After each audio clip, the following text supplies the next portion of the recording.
ജന്മാദ്യസ്യേതോന്നയാതിതരതച്ചാർത്തേഷ്വഭിജ്ഞസ്വരാട് തേനേ ബ്രഹ്മഹൃദായ ആദികവയെ മുഖ്യന്തേ സൂരയ തേജോ വാരിമൃതാം യഥാ വിനിമയോ യത്ര തിസർഗോമുഷ താംനാസേന സദാ നിരസ്തകുഹകം സത്യം വരന്തീമഹി. നമസ്കാരം. സനാതനധർമ്മ സംഹിതകളിലെ വിജ്ഞാന ശകലങ്ങൾ പങ്കുവയ്ക്കാനായുള്ള നാദശ്രീ ചാനലിലേക്ക് എല്ലാവർക്കും സ്വാഗതം. പേരെ ചാനൽ സബ്സ്ക്രൈബ് ചെയ്യാനും ലൈക്ക് ചെയ്യാനും ഓർമ്മപ്പെടുത്തിക്കൊള്ളുന്നു. ശ്രീമദ് ഭാഗവതത്തിൽ പരീക്ഷത്തിൻ്റെ ജന്മമാണ് നമ്മൾ പറഞ്ഞു തുടങ്ങി വെച്ചത്. 13-ാമത്തെ ശ്ലോകം. തസ്യ പ്രീതമനാ രാജ വിപ്രേർധൗമ്യ കൃപാദിഭി ജാതകം കാരയാമാസ വാചയിത്വാഥ മംഗളം. ജാതകം പണ്ടേ ഉണ്ട്.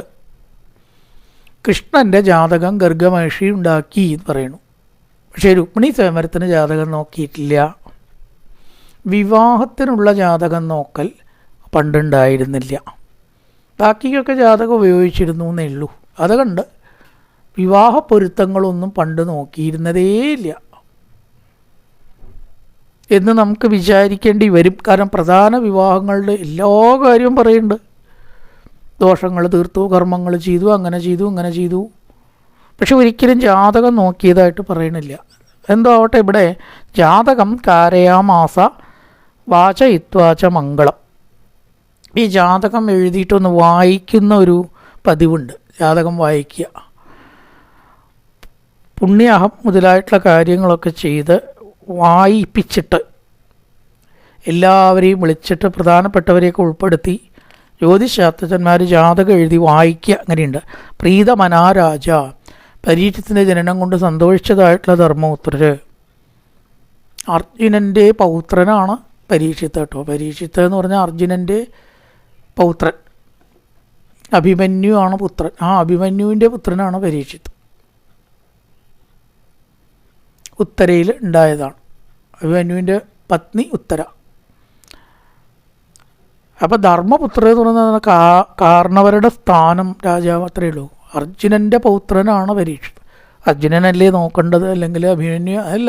അവിടെ കാരണവർ ധർമ്മപുത്രനാണല്ലോ, അതുകൊണ്ടേ ഉള്ളൂ. അപ്പോൾ അർജുനൻ്റെ പൗത്രൻ്റെ പരീക്ഷത്തിൻ്റെ ജാതകം കാരയാമാസ. അവിടെ ദൗമ്യ കൃപാചാര്യ മുതലായ ബ്രാഹ്മണരൊക്കെ ഉണ്ട്. എന്നിട്ട് അവർ പറഞ്ഞ കാര്യങ്ങൾ ഇവിടെ പറയണു. ധാരാളം ദാനം ചെയ്തു. കുട്ടി ജനിച്ചാൽ പണ്ട് ഭൂമി, സ്വർണം, വസ്ത്രമൊക്കെ ദാനം ചെയ്യും എന്നാണ്. ഹിരണ്യം ഗാം മഹീം ഗ്രാമാൻ. ഹിരണ്യം സ്വർഗം, സ്വർണം. ഹിരണ്യം സ്വർണം. ഗാം എന്ന് പറഞ്ഞാലോ ഭൂമി. മഹി ഭൂമി തന്നെയാണ്. ഗാം എന്ന് പറഞ്ഞാൽ പശുക്കളുമാണ്. ഗാം എന്നുള്ളതിന് പല അർത്ഥങ്ങളും ഉണ്ട് ഓരോ സ്ഥലത്തെ. ഇപ്പുറത്ത് മഹി എന്ന് വന്നു. മഹി എന്ന് പറഞ്ഞാൽ ഭൂമിയാണ്. അതുകൊണ്ട് ഇവിടെ പശു ആവാനാണ്, പശു ആണ് സാധ്യത. ഒക്കെ എന്ത് ചെയ്തു? വിപ്രേഭ്യ, വിപ്രന്മാർക്ക് ദാനം ചെയ്തു. സ്വന്നം, ധാരാളം ഭക്ഷണം അന്നദാനമായിട്ട് ദാനം ചെയ്യുക. ഹസ്തി അശ്വാൻ, ഹസ്തി പറഞ്ഞാൽ ആന, അശ്വം പറഞ്ഞാൽ കുതിര, ഹിരണ്യം പറഞ്ഞാൽ സ്വർണം, ഗാം എന്ന് പറഞ്ഞാൽ ഇവിടെ പശു. ഗാം ഭൂമിക്കും പറയും കേട്ടോ. പക്ഷെ ഇവിടെ മഹി എന്ന് പറഞ്ഞതുകൊണ്ട് ഗാം പശുക്കളായി. പശുക്കൾ അർത്ഥം ചേരണം. ഗ്രാമങ്ങൾ ഹസ്തി, ആന, അശ്വം, കുതിര എല്ലാറ്റിനെയും ബ്രാഹ്മണർക്ക് ദാനം ചെയ്തു. വിപ്രേഭ്യ, വിപ്രന്മാർക്ക് ദാനം ചെയ്തു. പ്രജാതീർത്ഥേസ തീർത്ഥവൽ, പ്രജാതീർത്ഥേസ തീർത്ഥവിത്. പ്രജകളുടെ ആ നന്മയ്ക്കായിക്കൊണ്ട് സന്താനം ഉദ്ഭവിച്ചതായ പുണ്യകാലത്തിൽ പ്രജാതീർത്ഥേ, പ്രജ എന്ന് പറഞ്ഞാൽ ഇവിടെ സന്താനം, സന്താനമായിട്ടുള്ള പരീക്ഷത്ത് ജനിച്ചതായിട്ടുള്ള ആ പുണ്യകാലത്തിൽ, തീർത്ഥേ പുണ്യകാലമാണ് ഇവിടെ എടുക്കേണ്ടത്. കുട്ടി ജനിച്ചതായിട്ടുള്ള പുണ്യകാലത്തിൽ ഇതെല്ലാം ദാനം ചെയ്തു. തമോച ബ്രാഹ്മണാ തുട്ടാ രാജാനം പ്രശ്രയാന്വിതം ഏഷക്യത്മൻ പ്രജാതന്തോ ഗുരുണാം ദൗരവർഷഭ. പ്രശ്രയ അന്വിതം, വിനയത്തോടു കൂടിയ തൻ രാജാനം, ആ രാജാവിനോട്, ധർമ്മപുത്രരോട്, തുഷ്ട സന്തോഷിച്ച, ബ്രാഹ്മണർ ഊജു പറഞ്ഞു. ചെറിയ ചെറിയ വാക്കുകളാണ്. എന്തേ പറഞ്ഞത്? പൗരവർഷഭ, ഹേ പൗരവശ്രേഷ്ഠ, രാജാവിനെ വിളിക്കുകയാണ്. കുരുണാം, കുരുക്കളുടെ, ശുക്ലേ, ശുദ്ധമായ, അസ്മിൻ പ്രജാതന്തു, ഈ പ്രജാതന്തു എന്ന് പറഞ്ഞാൽ കുട്ടി, ഈ കുട്ടി, അതിഘാതേന, പ്രതികാരമില്ലാത്ത, ദൈവേന, ദൈവത്താൽ, നാശത്തെ പ്രാപിക്കും. നിങ്ങളുടെ ആഗ്രഹത്തിനായിക്കൊണ്ട് ഉണ്ടായതാണ്. കുട്ടിയുടെ മാഹാത്മ്യങ്ങളങ്ങനെ കുറേ പറയുകയാണ്. തമൂചുർ ബ്രാഹ്മണ തുഷ്ട രാജാനം പ്രശ്രയാന്വിതം, വിനയാന്വിതമായിട്ടുള്ള രാജാവിനോട് ഇങ്ങനെ പറഞ്ഞു, ഏഷക്യത്നം പ്രജാതന്തോ കുരുണാം പൗരവർഷവ.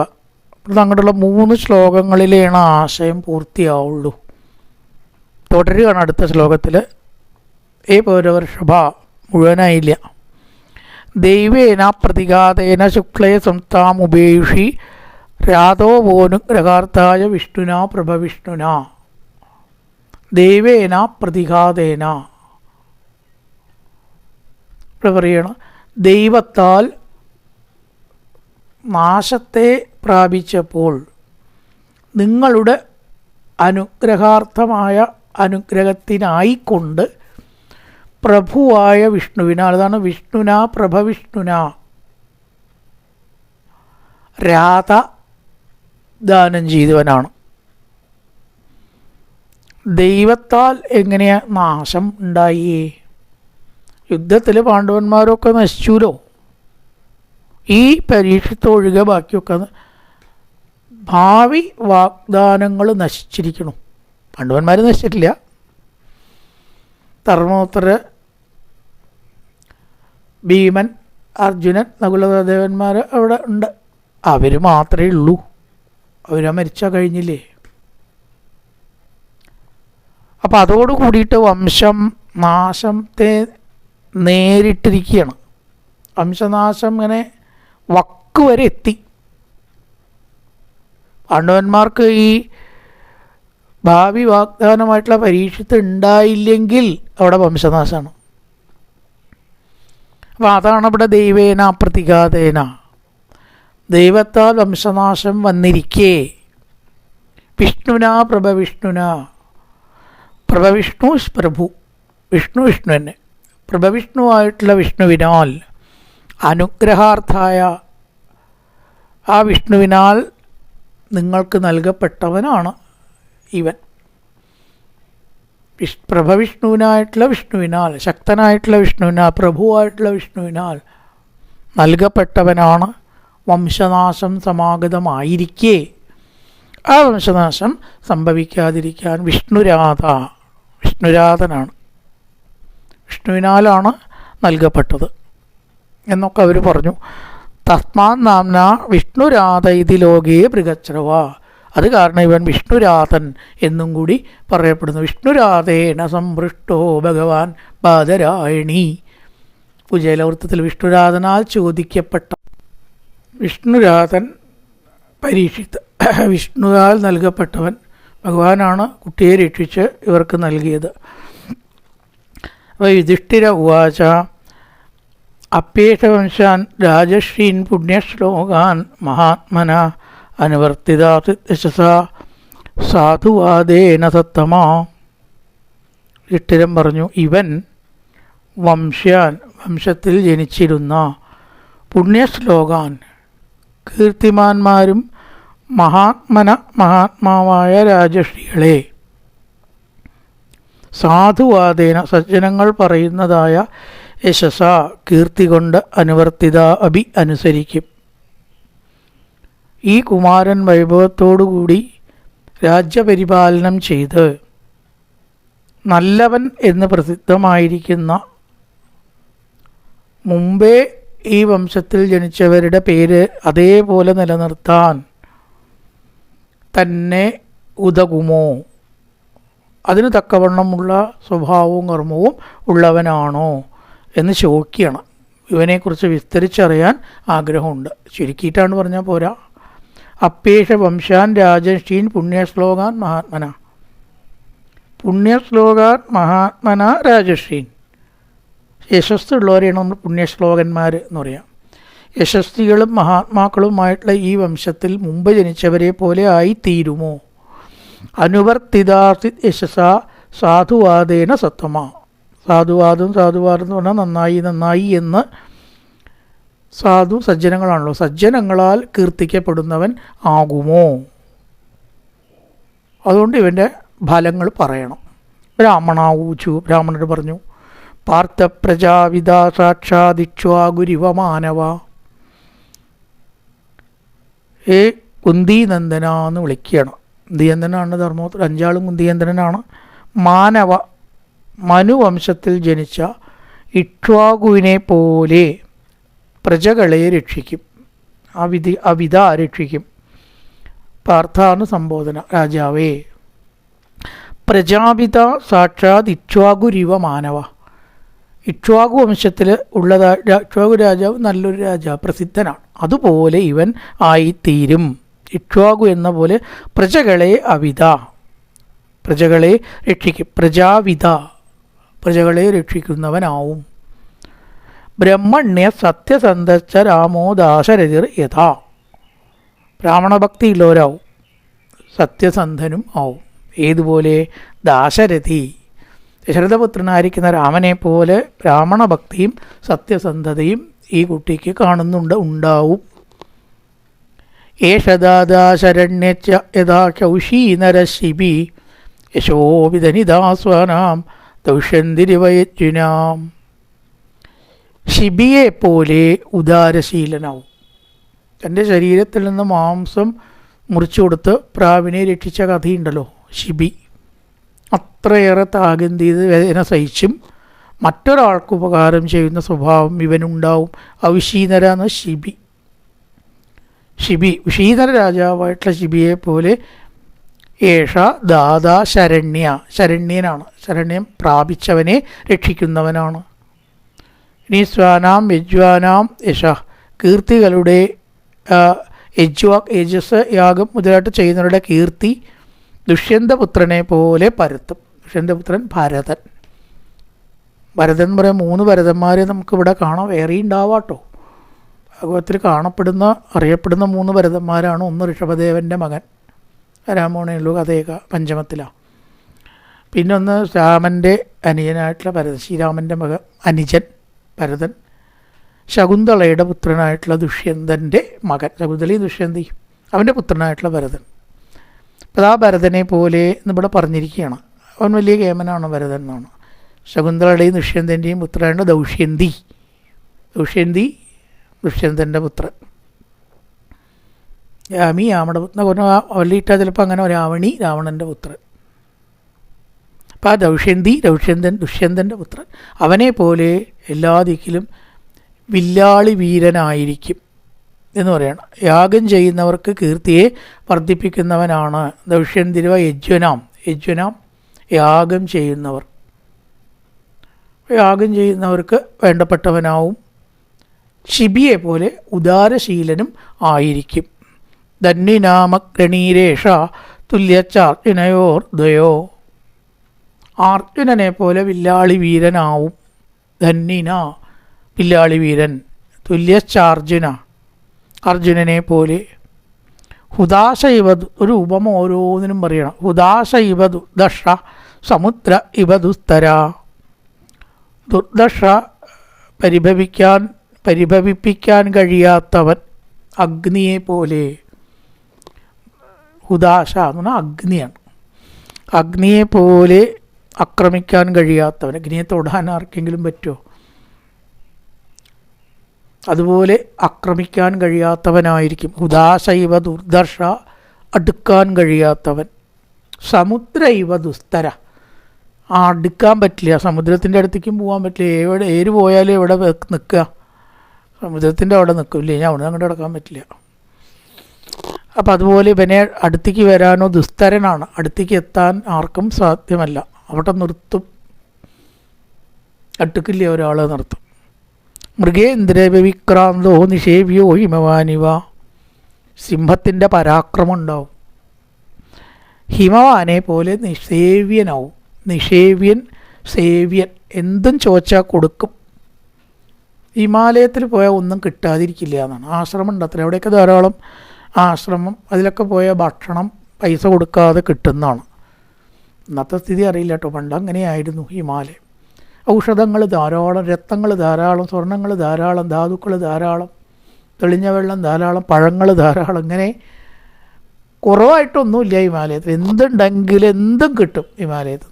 നിഷേവ്യോ, ഹിമാലയത്തിനെ നമ്മൾ സേവിച്ചാൽ നമുക്ക് കിട്ടാത്ത ഒന്നുമില്ല. അതാണ് നിഷേവ്യോ ഹിമവാനിവ, എന്തും കൊടുക്കും.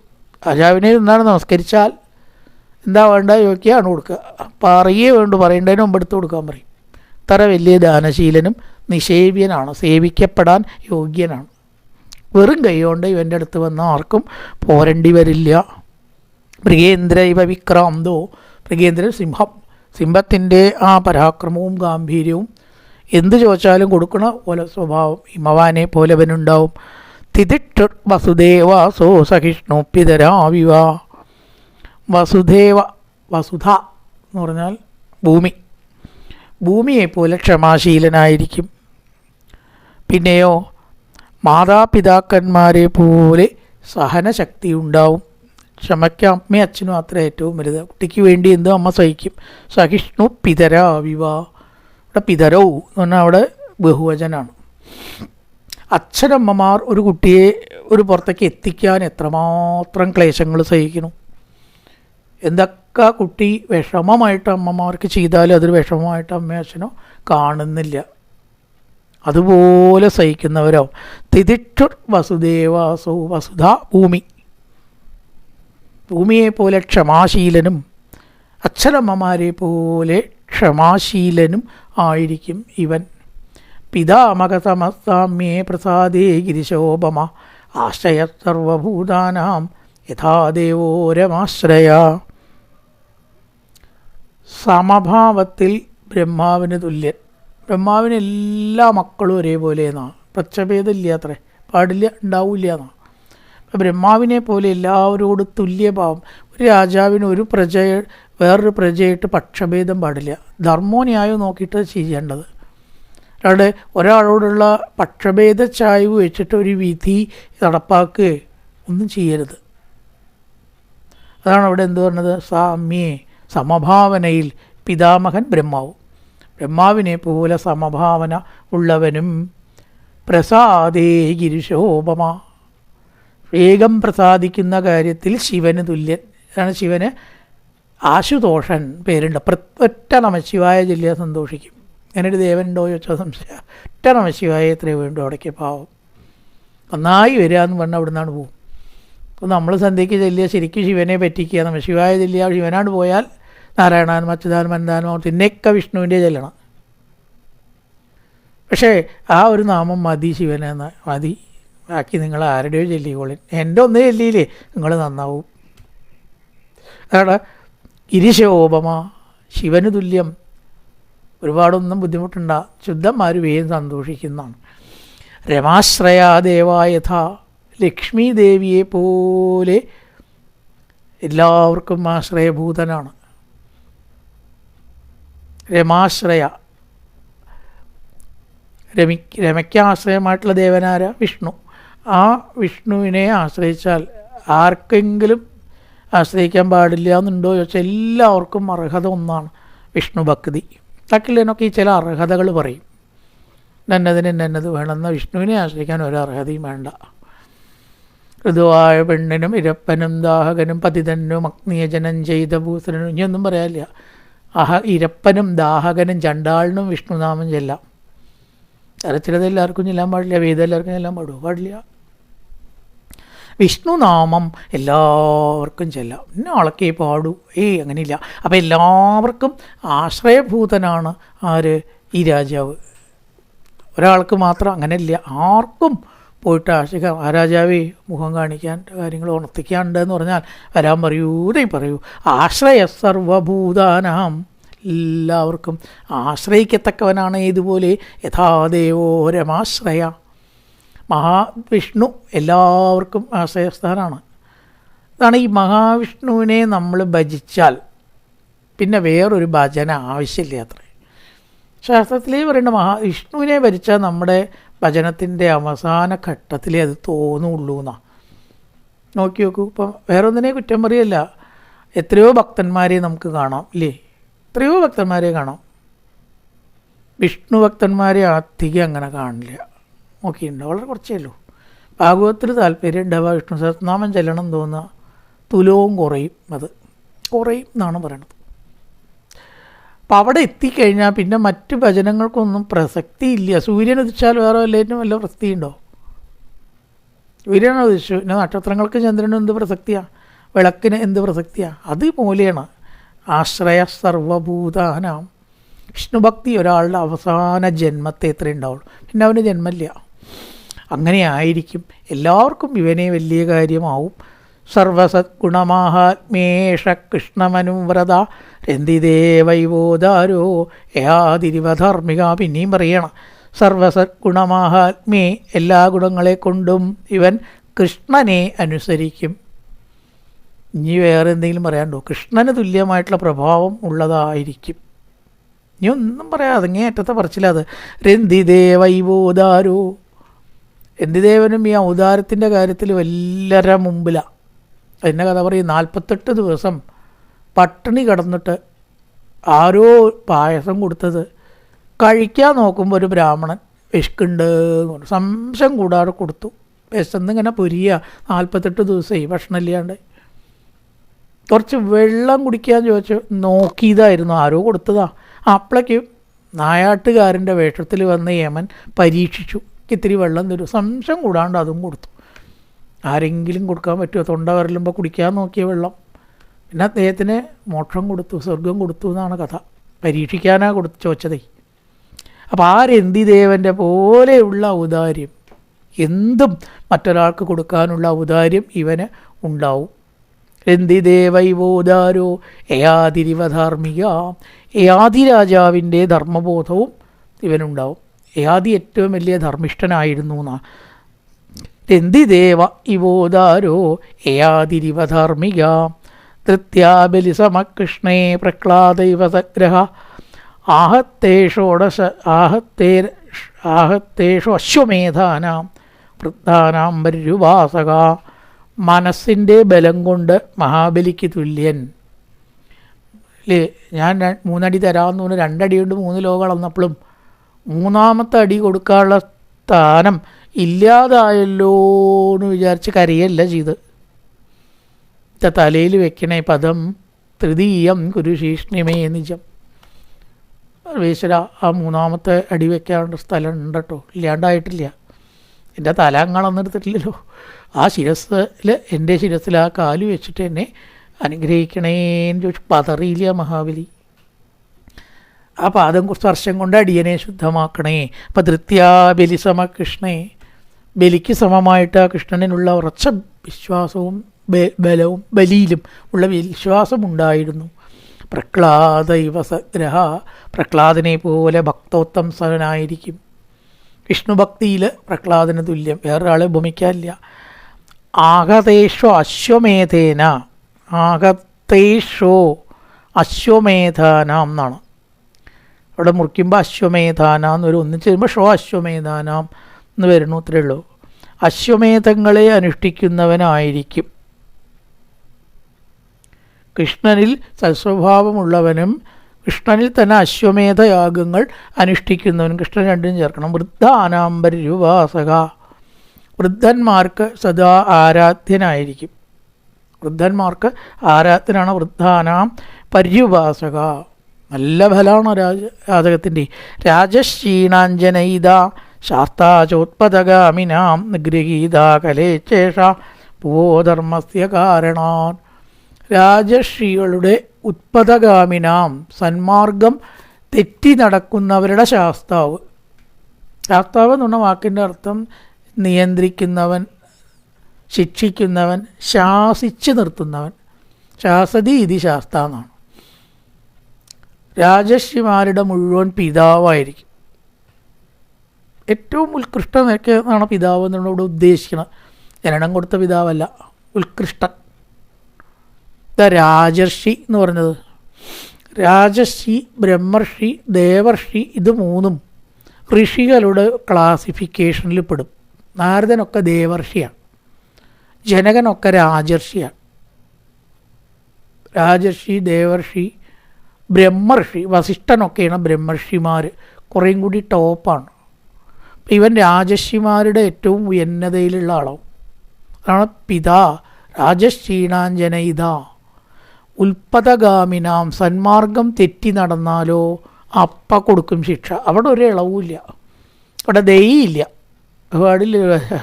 അവിടെ ദയയില്ലാത്ത ശാസ്തിതാവോ ഇവിടെ അധർമ്മം കണ്ടുവോ അവിടെ കൊടുക്കും ശിക്ഷ. അവിടെ ഇവൻ്റെ ശാന്തതയൊന്നും കാണില്ല കേട്ടോ.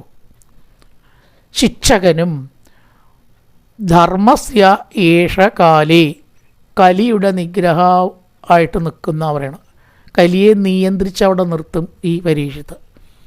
കലിയെ സാമാന്യക്കാർക്ക് നിയന്ത്രിക്കാൻ പറ്റില്ല, പക്ഷെ വാളുകളെടുത്തു ഒരു ഘട്ടത്തിൽ. അപ്പം കലിയെ കഥ കഴിച്ചു വെച്ചാൽ നമ്മളൊക്കെ രക്ഷപ്പെട്ടിരുന്നു. പക്ഷേ കലി കാക്കൽ വീണിട്ട് യാചിച്ചു ജീവൻ തരണം, ഭഗവാൻ എനിക്ക് തന്ന ധർമ്മമാണ് കലി ബാധിക്കണം എന്ന്. അപ്പം എനിക്ക് അനുഷ്ഠിക്കാതെ പറ്റുമോ രാജാവേ? എന്നെ കൊന്നാൽ അങ്ങ് ഈശ്വരേച്ഛയല്ലേ വെല്ലുവിളിക്കണത്? ഓ അത് ശരിയാണ്, ശരീച്ഛയെ വെല്ലുവിളിക്കാൻ പാടില്ല. ശരിക്കും നിനക്ക് ഞാൻ ഇരിക്കാൻ സ്ഥലം തരാം എന്ന് പറഞ്ഞ് 4 സ്ഥാനം നിശ്ചയിച്ചു കൊടുത്തു. അവിടെ നീ ഒതുങ്ങിക്കൊന്നാൽ കൊല്ലില്ല. അവിടം വിട്ട് മറ്റൊരു ദിക്കിൽ എന്നെ കണ്ടാൽ പിന്നെ 5ാമതൊരു സ്ഥാനം കൂടി കൊടുക്കണ്ട. എൻ്റെ കഥ ഞാൻ കഴിക്കും.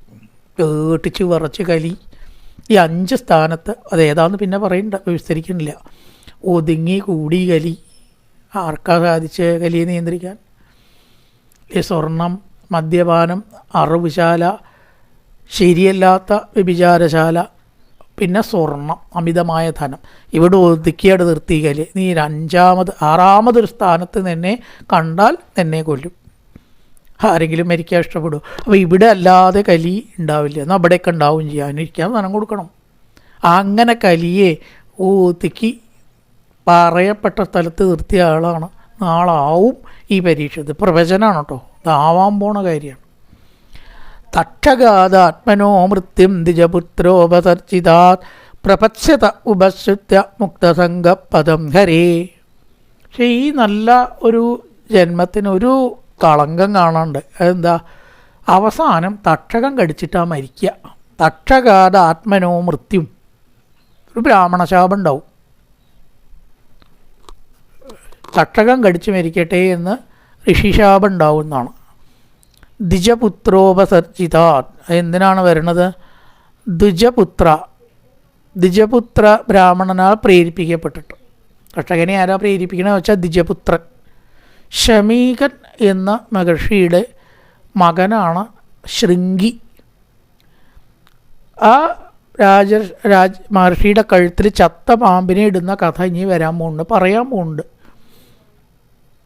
അതുകൊണ്ട് ഋഷിപുത്രൻ ശപിക്കും, എൻ്റെ അച്ഛനെ ഇപ്രകാരം ചെയ്തവൻ 7 ദിവസത്തിൻ്റെ ഉള്ളിൽ തക്ഷകം കടിച്ച് മരിക്കട്ടെ. അതാണ് ദ്വിജപുത്രോപസർജിത. ഋഷിപുത്രനാൽ ശപിക്കപ്പെട്ട് തക്ഷകാൻ ആത്മനോ മൃത്യും ഉപശ്രുത്യ, തൻ്റെ മൃത്യു സർപ്പദംശത്തിൽ നിന്നും തക്ഷകദംശത്തിൽ നിന്നാണ് എന്ന് കേട്ട് അറിഞ്ഞിട്ട് എന്തുണ്ടാവും? മുക്തസംഗ, എല്ലാ സംഘവും വിട്ട് ഉണ്ട് എന്ന് ഓർത്താൽ തന്നെ നമുക്ക് ഈ ലോകത്തിനോട് സംഘം കുറയുന്നതാണ്. മരണേ ഇല്ല എന്ന് വിചാരിക്കുമ്പോഴാണ് ഈ സംഘം കൂടുന്നത്. കാരണം ഒരു ദിവസം ഇത് അവസാനിക്കും ഉറപ്പാണച്ചാൽ പിന്നെ ഇപ്പം എന്തിനോടാ സംഘം വെച്ചിട്ട് കാര്യം, പ്രയോജനം? അതുകൊണ്ട് ഈ മരണത്തെക്കുറിച്ചുള്ള ചിന്ത നമുക്ക് വളരെ വേണ്ടതാണെന്നാണ് ആത്മീയക്കാർ പറയുക. സാധാരണ നമ്മൾ പറയും ഈ മരണത്തെക്കുറിച്ചല്ലാണ്ട് ഒന്നും പറയാനില്ലേ നേരം വിളിച്ചാകുമ്പോൾ, വേറെ വല്ലതും പറഞ്ഞൂടെ? അങ്ങനെ വിചാരിക്കാനില്ല. ആത്മീയത്തിൽ മരണം നല്ലൊരു വിഷയമാണ്. കാരണം എന്താണ്? ശരീരം നശിക്കും എന്ന കാര്യം നമ്മൾ ഓർക്കണം, വേണ്ടതല്ലേ? അത് വേണം. ഒരു ദിവസത്തിൽ ഒരിക്കലെങ്കിലും നമ്മൾ മരിച്ച് കിടക്കണതായിട്ട് ഇങ്ങനെ ഓർക്കണം എന്നാണ്. കിടക്കുമ്പോഴായാലും മതി, 1 മിനിറ്റ് മതി, കുറേയൊന്നും വേണ്ട. തലയുടെ മുകളിൽ ഭാഗത്തൊരു വിളക്കൊക്കെ കത്തിച്ച് വെച്ച് ആൾക്കാർ ചുറ്റും ഇരുന്നിട്ട് ഇങ്ങനെ കരയണു, അടുത്ത രംഗത്തെക്കുറിച്ചിട്ടൊക്കെ അങ്ങനെ ചിന്തിക്കണു, അത് താനിങ്ങനെ കേൾക്കണു, ഇങ്ങനെ വിചാരിച്ച് നോക്കൂ. പിന്നെ നമുക്ക് വലിയ തെറ്റും അഹങ്കാരമൊന്നും ചെയ്യാൻ തോന്നില്ല. ഒരു ദിവസം അങ്ങനെ കിടക്കേണ്ട ആളാണ് നമ്മൾ. അപ്പോൾ ഇവിടെ ആ മരണം പ്രപച്യത ഉപശ്രുത്യ, ആ മരണത്തെക്കുറിച്ച് കേട്ടിട്ട് സംഘത്തെ വിട്ടു. എന്നിട്ടോ പദം മുക്തസംഗപദം ഹരേ ഭഗവാന്റെ പദത്തെ പ്രാപിക്കും. ഇതൊക്കെ ഉണ്ടാവാൻ പോണ കാര്യം കേട്ടോ, ഭാവിയാണ്. തക്ഷകരിൽ നിന്ന് മരണമുണ്ടാകും എന്ന് കേട്ട് പ്രപഞ്ചസംഘം വിട്ട ഇവൻ എന്തായിത്തീരും? സർവേശ്വരനായിരിക്കുന്ന ഭഗവാന്റെ പാദപത്മത്തിൽ ഭക്തി ഉണ്ടാവും. ശ്രീശുക മഹർഷിയിൽ നിന്ന് ഭാഗവതം കേട്ട് എവിടെ എത്തിയിട്ടുണ്ടാവും? ഭഗവത് പദത്തെ പ്രാപിക്കുകയും ചെയ്യും എന്നിപ്രകാരം ജാതകഫലത്തെക്കുറിച്ച് പറഞ്ഞു എന്ന് പറയണം. കായേന വാചാ മനസേന്ദ്രിയർവാ ബുദ്ധ്യാത്മനാ വാ പ്രകൃതി സ്വഭാവാൻ കരോതി യത്യസകലം പരസ്മൈ നാരായണായേതി സമർപ്പയാമി. ഓം പൂർണ്ണമദ പൂർണ്ണമിദം പൂർണ്ണാൽ പൂർണ്ണമുദച്യതേ പൂർണ്ണസ്യ പൂർണ്ണമാദായ പൂർണ്ണമേവാവശിഷ്യതേ. ഓം ശാന്തി ശാന്തി ശാന്തി. ഹരി ഓം ശ്രീ ഗുരുഭ്യോ നമഃ. ഹരി ഓം.